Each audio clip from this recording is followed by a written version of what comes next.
హల్లెలూయా! దేవునికి స్తోత్రం. దేవుడైన యేసు ప్రభువారు ఈరోజు మనకు పరిశుద్ధ గ్రంథం నుంచి ఇస్తున్న వాగ్దానము 145వ కీర్తన 9వ వచనం. యెహోవా అందరికీ ఉపకారి, ఆయన కనికరములు ఆయన సమస్త కార్యముల మీద నున్నవి. సో ఈరోజు వాగ్దానం కనుక చూసుకుంటే ఇక్కడ మనకి ఏమర్థమవుతుంది, దేవుడైన యేసు ప్రభువారి యొక్క కనికరము అనేది, ఆయన యొక్క కృప అనేది ఆయన కార్యములు అన్నిటి మీద నున్నవి అని రాసింది. సో ఇక్కడ కీర్తనకారుడు మనకి ఏమని చెప్తున్నారు, దేవుడైన యేసు ప్రభువారి యొక్క కృప అనేది ఆయన చేసిన ప్రతి ఒక్క కార్యం కంటే కూడా గొప్పది అని. అంటే ఆబ్వియస్గా దేవుడైన యేసు ప్రభువారు సృష్టి అంతటినీ సృష్టించారు. అండ్ ఆయన చేయనిదంటూ ఈ భూమి పైన కానీ, ఈ యూనివర్స్లో కానీ, ఈ మొత్తం సృష్టిలో కానీ ఏది లేదు. సో ఏది చేసినా కూడా దేవుడైన యేసు ప్రభువారి వల్ల కలిగినవే. సో అవన్నిటికంటే కూడా గొప్పది దేవుడైన యేసు ప్రభువారి యొక్క కృప అని ఇక్కడ మనకు కీర్తనకారుడు వర్ణిస్తున్నారు. అంటే ఎంత గొప్పదో మనం ఊహించుకోవాలి. సో దేవుడైన యేసు ప్రభువారి యొక్క కృప అనేది ఆయన చేసిన అన్ని కార్యముల కంటే గొప్పదైతే మన జీవితాల కంటే కూడా దేవుడైన యేసు ప్రభువారి యొక్క కృప ఎక్కువ. సో ఆబ్వియస్గా మనల్ని అంతగా ఎక్కువ దేవుడైన యేసు ప్రభువారు కనికరాన్ని ఇస్తున్నారు కాబట్టి అది మనం తప్పక గుర్తుపెట్టుకోవాలి. సో అంతటి గొప్ప కనికరం పొందుకుంటున్న మనము, అంతటి గొప్ప కృప పొందుకుంటున్న మనము ఏం చేయాలి, దేవుడైన యేసు ప్రభువారికి కృతజ్ఞతాస్తులు తెలియపరచుకుంటూ ఆయన యొక్క సువార్తని, ఆయన యొక్క గొప్ప కనికరాన్ని, ఆయన యొక్క గొప్ప కృపను అనేకులకు తెలియపరుస్తూ ముందుకు సాగాలి. ఇది మనం తప్పక చేయవలసిన డ్యూటీ. అండ్ ఇది అందరూ గుర్తుపెట్టుకోవాలనుకుంటే నేను భావిస్తున్నాను. తప్పక మనం ఆయన సువార్తను అనేకులకు తెలియపరచాలి.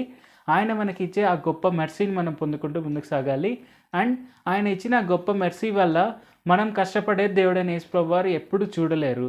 సో ఆయన ఇచ్చిన అంతటి గొప్ప మెర్సీ వల్ల మన కష్టం అంతా తీరిపోయి మనకు అంత ఆనందం కలిగే రోజులు దగ్గరలో ఉన్నాయని దేవుడైన యేసు ప్రభువారు మనకు క్లియర్గా తెలియపరుస్తున్నారు.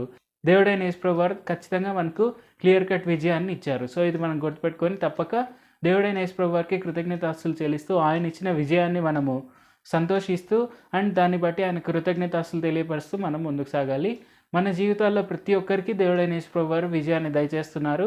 అండ్ మన కష్టాలు ఏమున్నా కానీ అవి ఖచ్చితంగా తీరిపోతాయి. అవి ఆర్థిక కష్టాలు కానీ, అది శారీరక ఇబ్బందులు కానీ, అవి ఎలాంటి ఇబ్బందులైనా కానీ యేసు ప్రభువారు ఇప్పుడే క్లియర్ చేస్తున్నారు. ఇది తప్పక అందరూ గుర్తుపెట్టుకోవాలని భావిస్తున్నాను. ఇప్పుడు మనం ప్రార్థన చేసుకుందాం. ప్రభువా, దేవ, సర్వాధికారి యేసయ్య, ఈరోజు మీరు మాకు ఇచ్చిన ఈ వాగ్దానాన్ని బట్టి మీకే వందనాలు తండ్రి.